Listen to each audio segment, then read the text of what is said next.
Enfants de Palestine ou enfants d'Israël, d'Amérique ou de Chine en ce jour de Noël, quand ton regard se pose sous la terre ou le ciel, ne retiens qu'une chose, il faut croire à Noël. Matin couleur de cendre ou matin d'arc-en-ciel, qu'importe, il faut attendre dans ce soir de Noël, que les fusils se taisent et répondent à l'appel de cette parenthèse qui s'appelle Noël. Enfants de Palestine ou enfants d'Israël, d'Amérique ou de Chine en ce jour de Noël, quand ton regard se pose sur la terre ou le ciel, ne retiens qu'une chose, il faut croire à Noël. Un jour viendra peut-être, un jour au goût de miel, où l'on verra apparaître un oiseau dans le ciel, aux plumes de lumière, un oiseau éternel, colombe pour la terre, un oiseau de Noël. Enfants de Palestine ou enfants d'Israël, d'Amérique ou de Chine en ce jour de Noël, que ton regard se pose sur la terre ou le ciel, ne retiens qu'une chose, il faut croire à Noël. Enfants de Palestine ou enfants d'Israël, d'Amérique ou de... Aujourd'hui on est le 15 décembre, par contre il est mouillé. Ouais, parce qu'à mon avis, quand vous vous êtes maquillé hier, il y a des trucs à lui tomber dessus.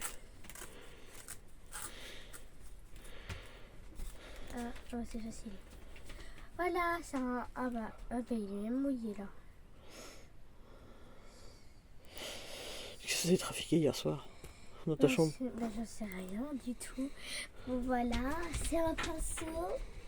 Voilà. Le pinceau, il est plus grand. Et pour hier, puisque c'était l'anniversaire à ma soeur, on va dire entre guillemets soeur, du coup, et bah, je suis acheté ce t-shirt là. Le t-shirt qui était... Chloé m'a dit qu'il était dans la voiture. Oh, j'ai cru que c'était dans sa voiture à elle. Non, Chloé m'a dit qu'il était dans la voiture. Ok. Bah du coup, et un autre, c'est un peu comme Spider-Man, en fait. Mais avec des ailes, hein, pas Spider-Man. Parce que moi, sinon, j'aurais pas pris. Et aussi, on était à Kiko. On était à Kiko, une marque qui est très très chère. Moi, j'aimais bien les glosses. Dès que j'ai vu les glosses, j'étais là-bas.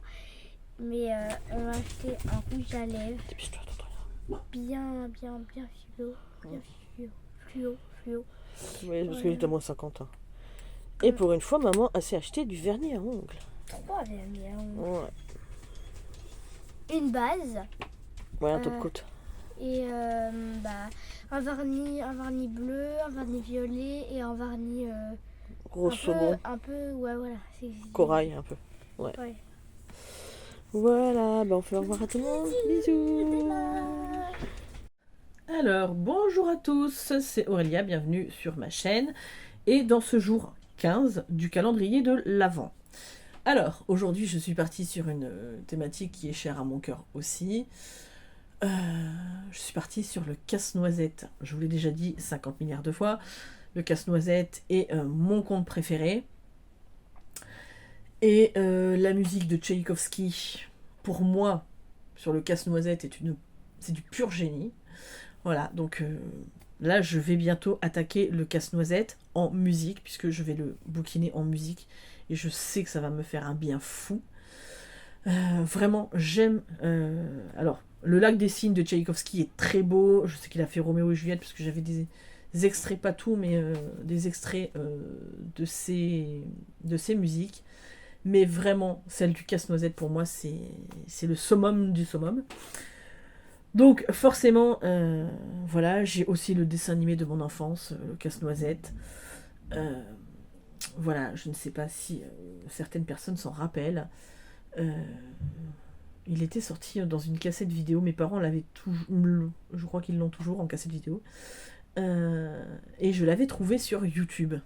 le dessin animé de Casse-Noisette. Alors je sais pas s'il y est encore, mais vraiment si vous avez des enfants et tout ça, c'est une pépite. Alors la qualité du rendu de l'image n'est pas forcément terrible, mais vraiment, voilà, il est formidable. Donc, je vous l'ai dit, je suis partie sur le Casse-Noisette, ça fait 1 minute 40 que je parle pour ne rien dire, comme d'habitude. Et donc si vous connaissez la thématique du Casse-Noisette et le roi des souris, vous savez qu'en fait le Casse-Noisette est à la base un jeune garçon qui va pour voir la princesse Pirlipat, je crois que c'est comme ça qu'elle s'appelle. Enfin bref, son oncle, en tout cas, travaille pour le roi, et il faut qu'il trouve la noix de Krakadan, si je ne dis pas de bêtises, pour... Comment dire, pour sauver la princesse qui a été mordue par une souris et donc a subi un maléfice. Et au final, le jeune garçon va réussir à casser la noix. Et sauf que la reine des souris ne va pas être du tout contente. Hein, et donc va lui jeter un sort et il va être transformé en Casse-Noisette. Voilà en gros l'histoire du Casse-Noisette. Et donc pour moi, je suis partie sur la thématique du qu'est-ce qui est caché et va m'être révélé en cette fin d'année. C'est-à-dire que le casse-noisette, on ne sait pas à la base, c'est un simple casse-noisette. Quand Clara, ou Marie, je ne sais plus comment elle s'appelle, dans le dessin animé c'est Clara, mais je crois qu'en vrai c'est Marie. Quand elle reçoit le casse-noisette en cadeau de Drosselmeyer, pour elle c'est un simple casse-noisette, hein, sauf qu'il va lui raconter l'histoire. Elle va s'attacher à ce casse-noisette et elle ne sait pas, en fait, que le casse-noisette est un jeune garçon, de base. Voilà. Donc, quelque part, il est caché. Donc voilà. Qu'est-ce qui est caché et va m'être révélé en cette fin d'année? C'est une bonne question. Est-ce qu'on va avoir la réponse? Ah ah!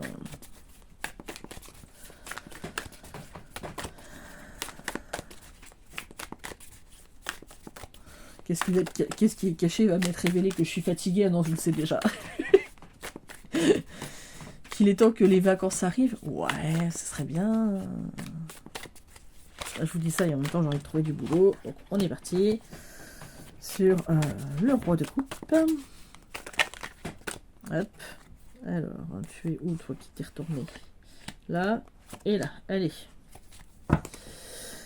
Hop, bah décidément on est sur les coupes et donc on a 2 3 et un roi de coupe. Alors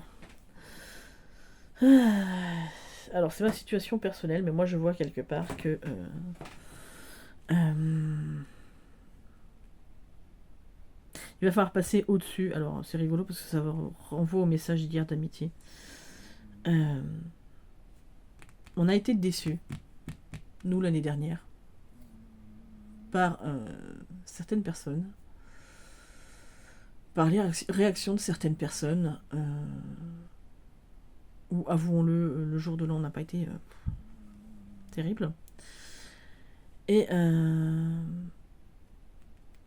mais en fait, il va falloir passer au-dessus de tout ça. Parce que l'amitié est toujours là. Hein. C'est juste que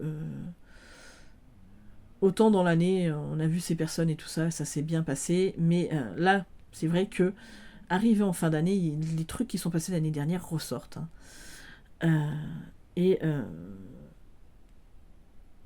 clairement, voilà. On en a reparlé en plus hier soir avec mon mari, comme quoi le tirage est vraiment en cohérence avec la situation qu'on vit. Et donc je veux pas trop en dire. Parce que c'est des choses qui ne regardent que nous et qui sont très personnelles. Donc, mais on a les moyens d'affronter tout ça, on a les moyens de passer au-dessus de ces émotions et de les accueillir, mais de les laisser partir aussi. Hein, pour se retrouver... Alors, il y aura toujours, parce qu'on n'oublie pas, hein, mais pardonner d'un sens comme dans l'autre, parce que eux ont été blessés par nous, mais nous on a été blessés par eux aussi. Donc, je pense qu'on ne s'est pas compris sur ce coup-là. Voilà. Et c'est comme ça. Maintenant, ouais, il y a moyen de surmonter tout ça, il y a moyen de partager, de célébrer ensemble, de, de réparer notre petit cœur blessé. Voilà, mais oui, on a beau avoir des émotions, on a à un moment donné, on les accepte, mais on les laisse partir aussi. Pour accueillir de nouvelles émotions et qui sont bien plus bienveillantes, qui sont bien plus en accord avec ce qu'on a envie de vivre. Voilà, je pense que clairement on est là-dedans. Alors effectivement, peut-être que vous, comme ça, le tirage vous parlera pas de la même façon que moi, dans ce que vous voyez, mais clairement, vu la discussion qu'on a eue hier, vu les événements qui se sont passés, tout ça, moi clairement c'est ça que je vois. Voilà, et c'est pour ça qu'en fait un tirage de tarot, pour les gens qui me regardent, enfin, qui sont pas trop habitués au tarot et tout ça, va vous parler d'une certaine façon à vous en fonction des événements que vous vivez et parlera à une autre personne d'une autre façon. Même s'il y a toujours des choses qui reviennent et tout ça, il faut voir les choses aussi dans leur contexte. Et c'est ça qui fait que l'apprentissage du tarot, si vous voulez apprendre, alors c'est bien d'avoir des tonnes de livres, de lire et tout ça, et moi j'aime bien lire des livres sur le tarot. Sauf que on ne peut pas... ça me fait du bien ce challenge, hein, parce que je sors de ma zone de confort, parce que... comment dire ? Avant, j'osais pas. J'avoue, hein, j'osais pas, même au début, j'ai ouvert la chaîne YouTube, me lancer, faire des tirages en me disant ben ça veut dire ça, ça veut dire ça. Alors, ça veut dire... Tout est relatif, encore une fois, mais... parce que je me disais, ben ouais, mais il y en a peut-être d'autres qui vont pas interpréter ça comme ça, ils interpréteront pas forcément comme moi. Bah oui, mais en fait, tout est propre à chacun et tout est relatif à la sensibilité de chacun, au vécu de chacun. Donc, c'est pour ça que le tarot, en fait, en fonction de votre sensibilité, en fonction de votre vécu, en fonction de comment vous comprenez les choses aussi, comment vous ressentez, parce que là, après, honnêtement, ce tarot est hyper parlant, on est d'accord. Mais c'est bien d'avoir les bases, mais à un moment donné, il faut se lancer. Hein. Et il n'y a qu'en pratiquant, en tirant les cartes et tout ça, que vous arriverez à le dompter, ce fameux tarot. Voilà, hein, je pense... Là, moi, je suis toujours dans l'apprentissage du Lenormand, mais il n'y a que en... Ah, on vient d'être coupé. Super. Bon, je pense qu'il y a un problème EDF. Hein. Ça vient, c'est déjà reparti une fois. Ça revient, ça ressaute. Ok. Bon. Bah écoutez, hein, voilà, on va faire avec. Donc désolé s'il y a des coupures et ça revient. Ouais, donc je vous disais, c'est comme l'apprentissage du Lenormand, il n'y a que en le pratiquant, enfin de toute façon, n'importe quelle carte, il n'y a que en les pratiquant que vous arrivez à les dompter. Et je reviens sur la vidéo de Marie que j'ai vue ce matin. Si tu passes par là, Marie, je te fais un coucou. C'est comme toi, Milan Drune, je te fais un coucou parce que tu me laisses des messages. Anaëlle aussi, Sophie, enfin tout le monde qui me regardait, je vous fais des gros coucous et des bisous. Comment dire, où elle disait que quand elle a commencé l'apprentissage, c'est vrai qu'en fait, moi je me rappelle quand j'ai commencé, j'avais l'oracle G, j'avais quelques tarots, mais j'avais pas énormément de cartes en fait. Et donc du coup, forcément, l'oracle G, c'est celui qui... c'est comme mon meilleur ami, mais parce que je le connais par cœur. Je m'en suis tellement servi. Mais parce qu'à l'époque, comment vous dire, il n'y avait pas autant de cartes que maintenant. Et on avait le temps, du coup, de s'imprégner de ce jeu. Maintenant, c'est vrai qu'on a tellement de jeux qui sortent. Et le côté collectionneur, tu as raison, Marie, de le dire, c'est que, il y en a toujours qui nous font envie. Il y en a d'autres, on se dit, tiens, hop, j'ai failli le faire tomber. Celui-là, il me plairait, machin et tout. Et au final... on prend plus le temps de les exploiter au maximum de leur capacité. Et c'est vrai que c'est dommage en fait. Hein. Clairement. C'est pour ça que là, il y en a plein qui me font envie. Je les regarde, tout ça. Le Westwood Tarot que nous a présenté Marie, mon Dieu, il me fait tellement envie, il est beau. Mais à un moment donné, tu as raison, c'est... on les exploite pas à leur plein potentiel, on passe de jeu en jeu sans vraiment s'attarder très longtemps dessus. Et quelque part, c'est un peu dommage aussi, parce que on n'a pas tout le potentiel.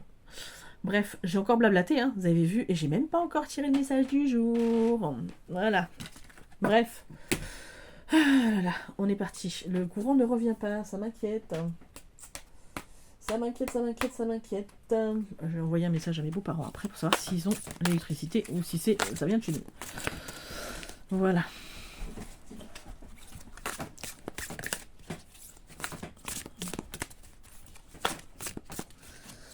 Hop. Donc, quel message as-tu à nous délivrer aujourd'hui? Allez, dis-moi, Coco. Non, mais on va repartir dans les émotions encore. Allez, j'en tire un autre. Voilà, réconfort. Donc, il y a toujours les émotions à accueillir. De toute façon, là, on était en plein dedans avec le tirage du jour. Donc, dans les émotions, les accueillir. Quand c'est négatif, on les laisse partir et on les...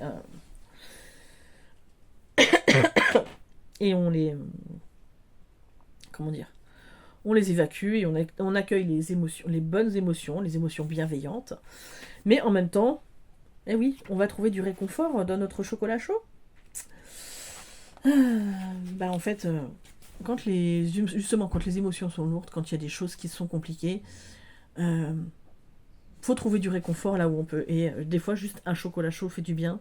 Juste un câlin à son chat, à son chien, à ses enfants, à son mari, ou conjointe, ou à un ami, peu importe, ou à un arbre. Hein.